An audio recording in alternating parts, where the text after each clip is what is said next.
itu punyanya Joko Wahyudi. Cek ke sekolahan, kalau nggak punyanya Joko Wahyudi, tembak kepala saya. Jokowi itu kelas 1 aja bertelur 2 kali. Saksinya namanya Suryo Atmanto, posisinya sekarang komisaris utama PT Bukit Asam. Dia yang menyatakan Jokowi itu teman saya kelas 1 sebangku. Namanya Bambang Waskito, 2 kali disulut dan itu gitu. Dia tak temannya Jokowi Pak, tapi ngaku sebagai temannya sama Jokowi gitu loh. Padahal dari nomor induknya aja 60229, Jokowi itu harusnya berasal dari tahun masuknya 78, lulusnya 81, ijazahnya kok 8. Jokowi kok ngaku lulus 80. Nah, berarti Jokowi tidak naik kelas 2 kali. Nah, gitu. Saksi kedua adalah Sri Adi Ningsih yang menyatakan dalam buku resminya Dewan Timpres, saya teman Jokowi seangkatan di SMP tahun 77. Tapi ijazahnya Jokowi Anda cek yang SMP tahunnya 76.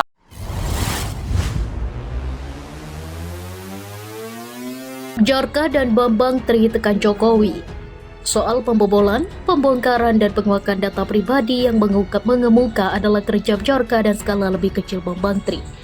Bjorka menyerang banyak pejabat penting negeri termasuk Presiden Jokowi, sedangkan Bambang Tri khusus kepada Jokowi.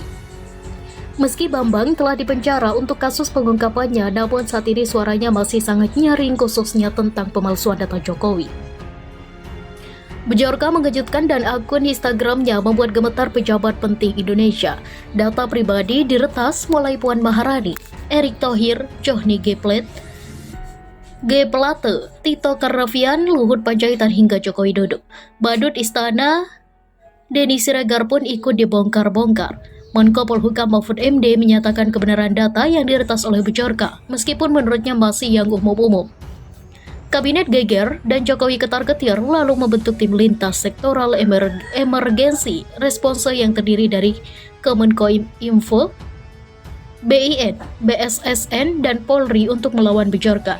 Bjorka sendiri mengindikasikan keberadaan dirinya di Polandia karena menurut pengakuannya ia berteman dengan orang Indonesia di Warsawa, eks-pelarian tahun 1965. Meski baru data umum yang dibuka, namun bukan mustahil ada data spesifik yang dimiliki dan dapat segera dipublikasikan. Surat menyurat Presiden dengan BIN yang dikategorikan rahasia saja sudah diketahui. Bjorka menyatakan bahwa negara ini telah lama dijalankan dengan sewenang-wenang dan tanpa perlawanan. Ia siap menjadi martir untuk menampar muka pejabat-pejabat itu. Bambang Tri, penulis buku Jokowi Undercover, juga tetap keras menyerang Jokowi. Melalui video yang viral, ia menegaskan bahwa Jokowi telah menggelapkan asal-usul. Katanya ibu Jokowi adalah Yapmei Hewa. Bantahan keluarga tidak menyerutkan keyakinan Bambang bahwa ibunda Jokowi bukan Suci Atmi. Ayahnya Wijiatno Noto Miharjo adalah tokoh PKI. Ia menyebut ijazah palsu Jokowi menjadi dasar pendaftaran ke KPU. Komisioner HAM saat itu Natalius Pigai pernah mengusulkan pembentukan tim independen untuk klarifikasi, menghimpun data primer, sekunder, penelitian ilmiah hingga tes DNA. Usulan itu jika dipenuhi dan dijalankan tentu dapat menghentikan polemik asal-usul Presiden Jokowi. Membungkam Bambang Tri atau membenarkan penjara ternyata tidak cukup. Kembali pada Bjorka yang siap membocorkan data My Pertamina menyinggung aksi penolakan kenaikan harga BBM untuk mendukung orang-orang berjuang melakukan demonstrasi di Indonesia terkait harga BBM. Saya akan mempublikasikan data My Pertamina, katanya. Ia menggugah berita Erick Thohir yang keliling daerah di tengah kenaikan harga BBM. Demikian juga Puan yang merayakan ultah di DPR saat mahasiswa berunjuk rasa di depan gedung DPR. Serangan Bjorka dan Bambang Tri kepada Jokowi dan pemerintahannya menunjukkan bahwa memang kredibilitas Jokowi semakin diragukan. Pemerintahan yang lemah dan rawan, apalagi aksi-aksi mahasiswa, buruh, dan umat Islam ternyata kini bukan sekadar mendesak agar BBM dan harga-harga barang saja yang diturunkan, melainkan tuntutan agar Jokowi pun segera turun. Terlalu banyak dan nyata dosa-dosa politiknya. Ini cirinya.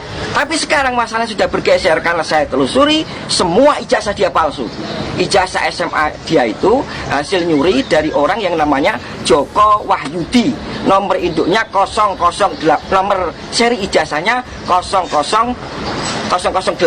Jokowi itu kelas 1 aja bertelur 2 kali. Saksinya namanya Suryo Atmanto, posisinya sekarang komisaris utama PT Bukit Asam. Dia yang menyatakan Jokowi itu teman saya kelas 1 sebangku. Masalah sudah bergeser karena saya telusuri semua ijazah dia palsu. Ijazah SMA dia itu hasil nyuri dari orang yang namanya Joko Wahyudi. Nomor induknya 008, nomor seri ijazahnya 0008112. Jokowi kok ngaku lulus 80? Nah, Berarti Jokowi tidak naik kelas 2 kali. nah, Gitu. Saksi kedua adalah Sri Adi Ningsih yang menyatakan dalam buku resminya Dewan Timpres, saya teman Jokowi seangkatan di SMP tahun 77. Tapi ijazahnya Jokowi Anda cek yang SMP tahunnya 76. Katanya ibu Jokowi adalah Yapmei Hewa. Bantahan keluarga tidak menyerutkan keyakinan Bambang bahwa ibunda Jokowi bukan Suci Atmi. Ayahnya Wijiatno Noto Miharjo adalah tokoh PKI. Ia menyebut ijazah palsu Jokowi menjadi dasar pendaftaran ke KPU. Komisioner HAM saat itu Natalius Pigai pernah mengusulkan pembentukan tim independen untuk klarifikasi, menghimpun data primer, sekunder, penelitian ilmiah hingga tes DNA. Usulan itu jika dipenuhi dan dijalankan tentu dapat menghentikan polemik asal-usul Presiden Jokowi. Membungkam Bambang Tri atau membenarkan penjara ternyata tidak cukup. Kembali pada Bejorka yang siap membocorkan data My Pertamina menyinggung aksi penolakan kenaikan harga BBM untuk mendukung orang-orang berjuang melakukan demonstrasi di Indonesia terkait harga BBM. Saya akan mempublikasikan data My Pertamina, katanya. Ia menggugah berita Erick Thohir yang keliling daerah di tengah kenaikan harga BBM. Demikian juga Puan yang merayakan ulta di DPR saat mahasiswa berunjuk rasa di depan gedung DPR. Serangan Bejorka dan Bambang Tri kepada Jokowi dan pemerintahannya menunjukkan bahwa memang kredibilitas Jokowi semakin diragukan. Pemerintahan yang lemah dan rawan, apalagi aksi-aksi mahasiswa, buruh, dan umat Islam ternyata kini bukan sekadar mendesak agar BBM dan harga-harga barang saja yang diturunkan, melainkan tuntutan agar Jokowi pun segera turun. Terlalu banyak dan nyata dosa-dosa politiknya.